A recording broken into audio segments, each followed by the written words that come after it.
ഇന്നത്തെ എൻ്റെ റെസിപ്പി ഒരു അടിപൊളി ചിക്കൻ ഫ്രൈ ആണ്. നമുക്കെന്നാ വീഡിയോയിലേക്ക് പോയാലോ. ചിക്കൻ ഫ്രൈയിലേക്ക് നമ്മൾ എടുത്തിരിക്കുന്നത് 900 ഗ്രാം ചിക്കനാണ്. കഴുകി വൃത്തിയാക്കി വെച്ചതാണ്. പിന്നെ നാരങ്ങാനീര്, കുരുമുളക് പൊടി, മഞ്ഞൾ പൊടി, കാശ്മീരി ചില്ലി പൗഡർ, എരിവുള്ള ചില്ലി പൗഡർ, കൊറിയാണ്ടർ പൗഡർ, പിന്നെ നമ്മൾ കുറച്ച് കോൺഫ്ലവർ എടുത്തിട്ടുണ്ട്, കുറച്ച് അരിപ്പൊടി എടുത്തിട്ടുണ്ട്, പിന്നെ 1 ടീസ്പൂൺ സോയ സോസ്. ഞാൻ വെളുത്തുള്ളിയും ഇഞ്ചിയും മിക്സർ ഗ്രൈൻഡിലേക്ക് ഇട്ടിട്ട് ഒന്ന് നല്ല പേസ്റ്റ് പോലെ അരയ്ക്കുന്നതിന് വേണ്ടിയിട്ട് എടുത്തിട്ടുണ്ട്. ചെറിയൊരു സവാളയും കൂടി ഇട്ടിട്ടുണ്ട്. അതിൽ 2 വേപ്പില ഇട്ടിട്ട് നമ്മൾ ഇത് നന്നായിട്ട് പേസ്റ്റായിട്ട് അരച്ച് നമ്മളിതെല്ലാം ഈ ചിക്കനിൽ ഇട്ടിട്ട് നമ്മൾ നന്നായിട്ട് മാരിനേറ്റ് ചെയ്ത് നമ്മൾ 1 മണിക്കൂർ ഫ്രിഡ്ജിൽ വെക്കണം.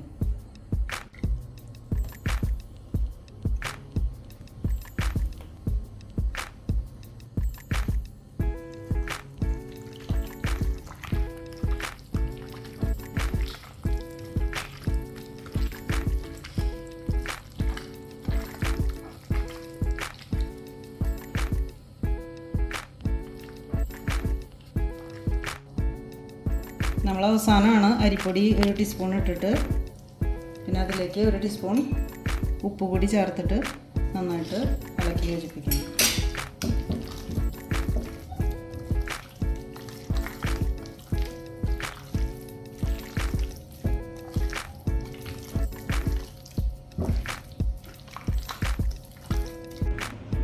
നമ്മൾ മാരിനേറ്റ് ചെയ്ത ചിക്കനിലേക്ക് ഞാൻ 1 ടീസ്പൂൺ മസാലപ്പൊടി ഇട്ടിട്ട് നന്നായിട്ട് മിക്സ് ചെയ്യുന്നുണ്ട്.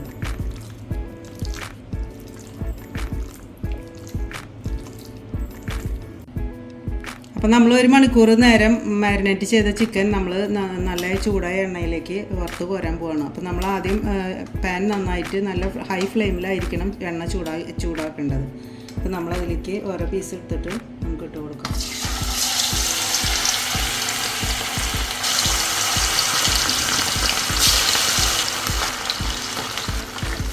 നമുക്ക് ചിക്കനൊക്കെ ഒന്ന് മറിച്ചിട്ട് കൊടുക്കാം.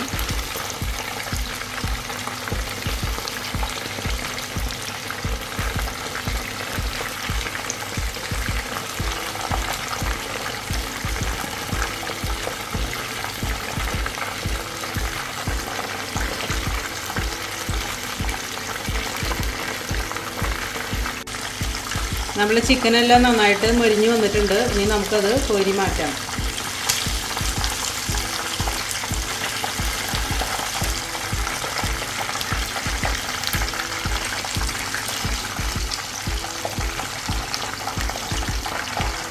അപ്പോൾ നമ്മുടെ വളരെ ക്രിസ്പിയും ക്രഞ്ചിയുമായിട്ടുള്ള ചിക്കൻ ഫ്രൈ ഇവിടെ റെഡി ആയിട്ടുണ്ട്. നമുക്കതൊന്ന് പൊളിച്ച് നോക്കാം. നല്ല പുറത്തൊക്കെ നല്ല ക്രിസ്പിയും ഉള്ളിൽ നല്ല സോഫ്റ്റ് ആയിട്ടുള്ള ചിക്കൻ ഫ്രൈ ഇവിടെ റെഡി. ഈ വീഡിയോ ഇഷ്ടപ്പെട്ടാൽ എല്ലാവരും ലൈക്ക് ചെയ്യാനും ഷെയർ ചെയ്യാനും കമൻറ്റ് ചെയ്യാനും സബ്സ്ക്രൈബ് ചെയ്യാനും മറക്കരുത്. അപ്പോൾ ഒരു അടുത്ത വീഡിയോയുമായി വരുന്നവരെ ബൈ ബൈ.